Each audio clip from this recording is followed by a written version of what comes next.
Welcome to Business Connection Zoom edition. I'm Liz Spencer. I'm joined by Melissa Popp, Executive Director, and Katie Monahan, Director of Business Development from Transitions.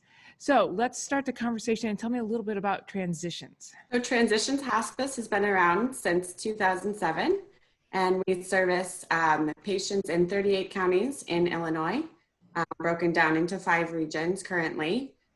We serve the Rockford area, Huntley, Naperville, Champaign, and Peoria are all our regional offices. And we serve about 360 patients currently, and we also have an office in Indianapolis. Katie, what's the difference between hospice care and palliative care? That's a great question, Liz. A lot of people get confused. Hospice care is for individuals who have a terminal diagnosis and a prognosis of about 6 months or so left to live without any curative treatment. Of course, no one has a crystal ball, so oftentimes we do have patients who live beyond that 6-month mark. But as long as they continue to have a decline in their health, they can continue to qualify for hospice.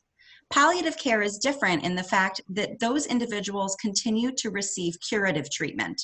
So maybe someone who has a cancer diagnosis but wants to continue to receive chemotherapy or radiation, but needs the palliative care to manage some of the symptoms that are coming along with some of those treatment. It could be pain or any sort of discomfort that they have. And palliative is really available to anybody who has chronic symptom managements that they might need. So for someone who hasn't been through hospice care, who's entering that stage of life, what does that look like? So from a clinical perspective, we would be coming into the home to take care of all of their, healthcare needs. And again, it's really focused on comfort. An RN case manager would be coming in as often as that patient needed.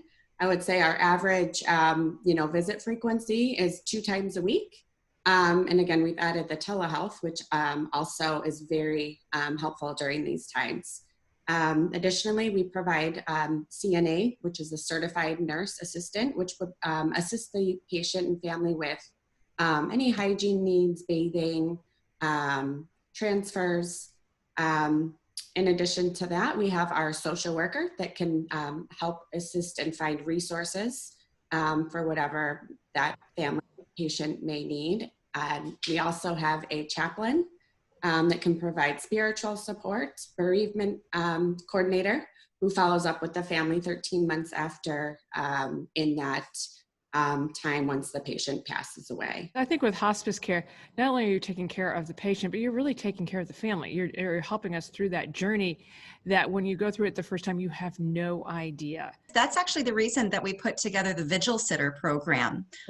We have a program that allows for a individual from Transitions, whether an employee or volunteer, to come and sit with a individual who's on our hospice service to give the family a little bit of respite. It can be very difficult to have a loved one at home on hospice. And sometimes you don't have the energy to do a 24-hour or 48-hour vigil, and you need that sleep and that time for a break. So we will actually provide one of our staff members or volunteers to come in and stay with someone so that the family member can get that rest that they need. And make sure that the patient is not alone, because we really believe that no one should ever die alone. So important, so important. Katie, tell me a little bit about palliative care. What happens with your team on that one? So our palliative care team isn't quite as big as the hospice care team. Again, because palliative care is for individuals who are still receiving treatment outside of the home. So our palliative care team is made up primarily of our palliative nurse practitioner and a licensed clinical social worker.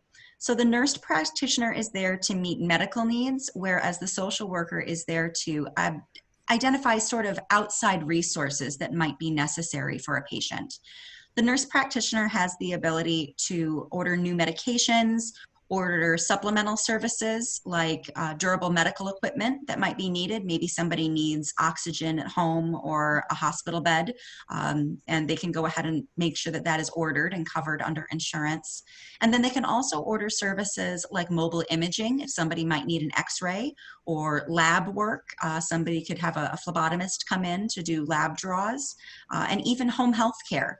so that someone could continue to receive skilled nursing services or physical therapy in the home while they are under palliative care, especially now with everyone being very nervous about going to the hospital.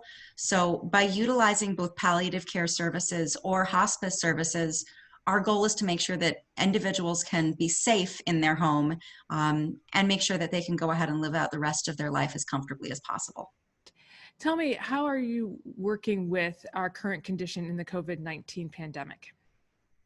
So we have gotten very creative and in trying to continue the excellent care that we provide to our patients and families out in the community, at home, skilled nursing facilities, and assisted living facilities.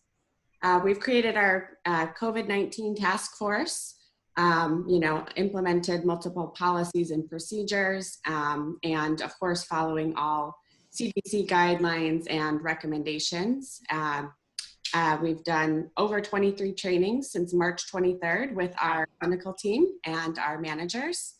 And that's not going to stop anytime soon. So there's, multiple things we've implemented to keep patients and families, and of course our staff, safe, and still continuing, providing great care. We've utilized Zoom for telehealth visits.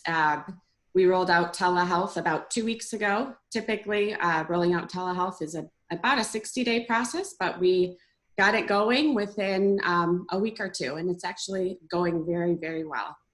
And of course, we still need to provide that in-person, hands-on care. So making sure that our staff is trained on infection control policies and procedures, of course, wearing the proper PPE.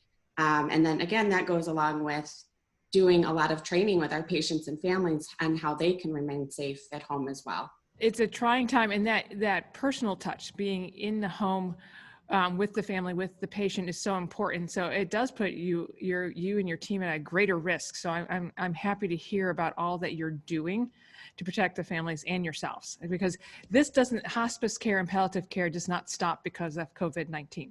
It continues. Exactly, Liz. Another thing to add on to that, we've been able to put together a program by which we are monitoring not only our patients, but also each of our staff members. Oh, great. So every day, staff members are asked to fill out a questionnaire about their personal health to make sure that we are catching anything that might potentially be a risk of exposure. And we're also doing daily checks with our patients to make sure that we're doing the same screening on them, so that should either an employee or a patient show any signs or symptoms of COVID-19, we can go ahead and limit any exposure that individual might have to anyone else, so that we can prevent the spread of it. It's a vulnerable population you're working with. You're already in that transition time period. So it's a lot of work, you guys. Great job. Great job. So tell me, we often think we need hospice care or palliative care, but then we worry about costs. Is this covered by insurance? So hospice care is 100% covered by the Medicare A benefit. We also accept commercial insurance and Medicaid. How can someone know if they qualify for insurance with hospice or palliative care? So we would run eligibility upon when we get the referral, but we accept many commercial insurances. And then again, of course, it is covered 100% by the Medicare A benefit. The other thing that we can do is that anyone can actually call to inquire about services for either palliative care or hospice care. And at that point, we'll ask them a couple of questions about what their health history is, what their goals are, and we can actually help facilitate that process for them, to know that they can call us with really a no obligation phone call just to gather information. Because our goal really is to educate everyone and let them understand that hospice really is more about living than about dying. Right. Well, and Katie, thank you for bringing that up, because there are lots of other hospice groups out there. So you, as a family member, you're thinking about it. You have to call people. You have to find a group that's comfortable with you and your family. So it's nice to know that they can call Transitions and talk to somebody and say, this is the situation I am, because you don't know. When you do it your first time, you are really just getting a big education. So it takes a loving team like yours to help us through that first process. Then you get a lot smarter. So, and I can't thank you enough for taking continuing this during this tough time of COVID-19 too, because it does not stop. So we wish you health and wellness, and we again thank you for your important work.